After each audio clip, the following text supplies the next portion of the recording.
Hey, how you doing? It's been a while. There's been a lot that's been going on in my life. We recently had to move my brother out of his home. Some things happened.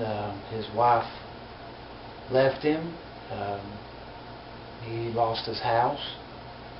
Just a lot of things. But as far as spiritually, my brother has grown leaps and bounds through things that we would never wish on anyone. I wanted to let you know that, to ask you to pray for him. He's going through, a tough time. Nothing that any one of us would ever choose to go through. But like I say, spiritually, he's grown leaps and bounds. As I told you before, my brother is the one who does all the technical stuff with my videos. He does the editing and puts the stuff on YouTube for me. And I would like it, if you would, to pray for him. He really needs prayer. I also have a friend, Hambone, is what we all call him. He has a YouTube site. He is right now doing a Celebrate Recovery group, and I'm one of the core leaders in that group as well. Tony needs a lot of prayer. He's never done anything like this before. God's really moving on him, though. He's done really well. I've been part of different groups like this before, and you know the kind of things that are going to come up, the struggles and things with keeping everything organized and making sure that everyone there knows that God's behind recovery. A 12-step program isn't going to get you there, brother.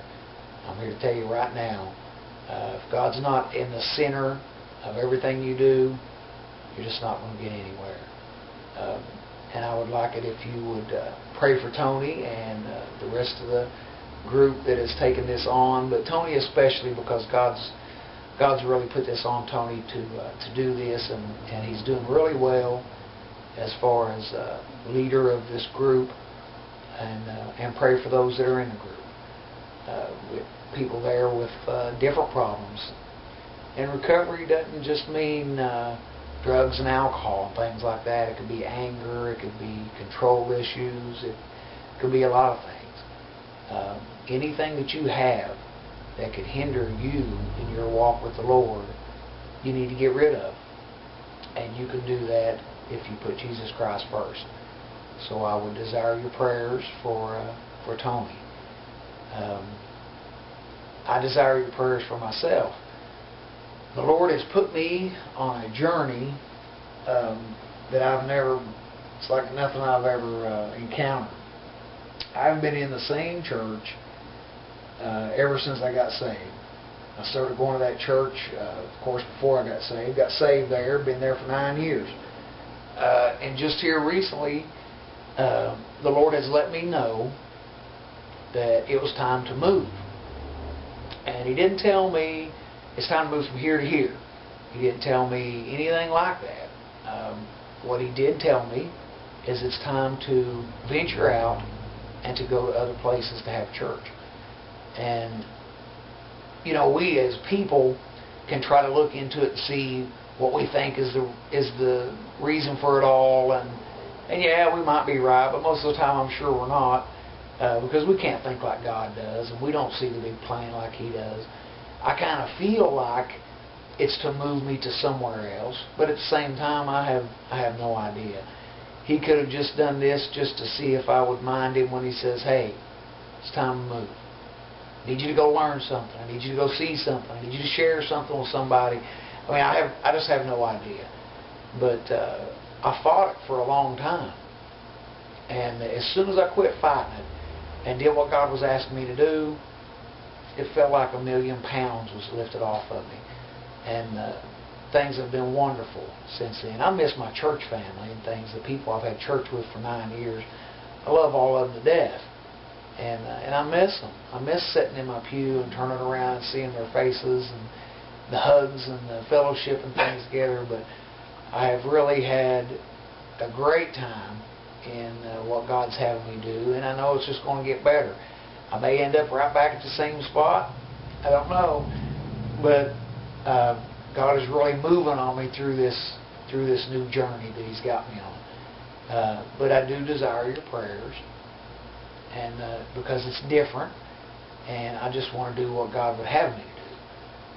When things like this come up, your church family, they're worried, and is he okay? Is things all right? Is he listening to man? Is he following man? Is he has the devil tricked him somehow? And which is all things people would worry about. You would worry about that if you're always in church, and then all of a sudden brother so and so's not there, and he's going other places, and and that's how we are, is when we care about people, we worry. And that's happening at my church, but it's just mine and God. We don't understand how God does things, and we have to just trust Him and trust that He's going to lead us in the right direction. And we know that's the truth. We just have to not be afraid to step out when God is telling us things like this.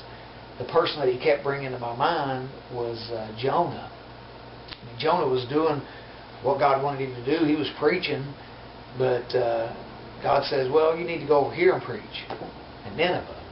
And Jonah, in his own mind, said, well, I'll go preach, but I'll go over here and preach instead. Not go to Nineveh, I'll go over here. Well, it didn't work out too well for Jonah, did it? Got swallowed up by a big fish. And I don't want swallowed up. I don't want you swallowed up.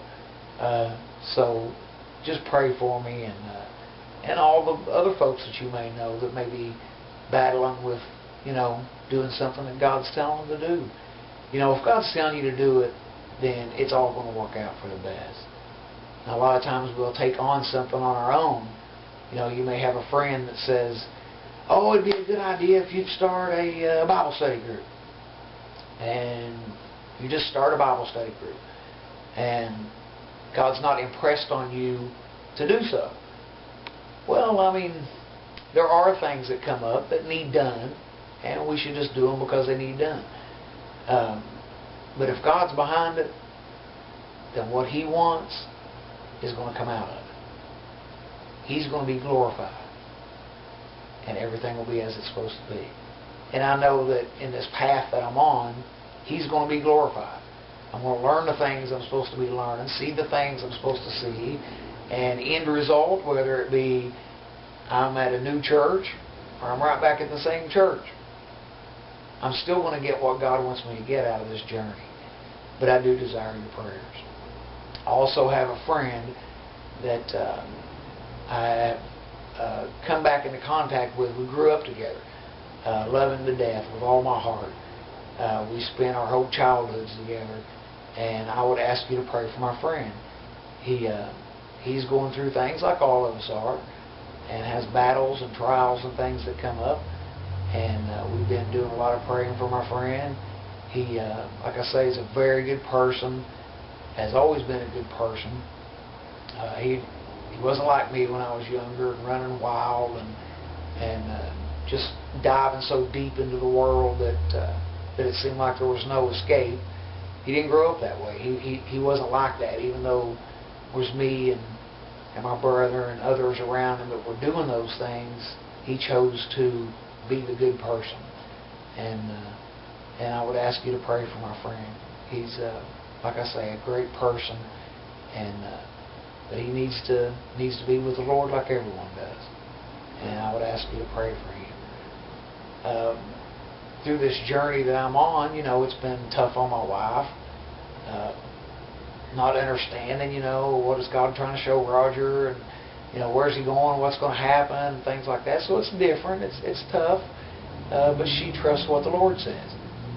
She don't want me following man, no matter who the man may be, the guy down the street, or this guy, or that guy, or you need to follow God and do the things that He tells you to do, the way He tells you to do them.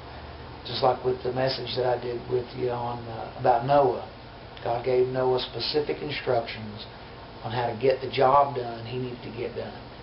And Noah did so. I have to do that same thing. And so do you. I do want to again apologize for it being so long since I put a message on. But like I say, things came up, things that we didn't expect, and took us a long time to get things moved. Me and my brother both have bad backs. His different reasons than mine. Mine was a car accident, and his was years of hard labor. And but it took us a long time to get things packed and try to corral people in to do the lifting and things like that for us. But it all got done. And my brother is at this moment at a friend's house having Bible study. Not too long ago, that wouldn't have been the case. But like I told you a minute ago, he's really grown leaps and bounds since these things happened in his life. But I do apologize about the time that it's been. And just to let you know, we're back and running. My brother has a place to live, living with a good friend, and things are looking up. God's really moving in the recovery group that Hambone's running. Really doing a lot of work there. It's wonderful. Still desire your prayers for all that. And until the next time, love you.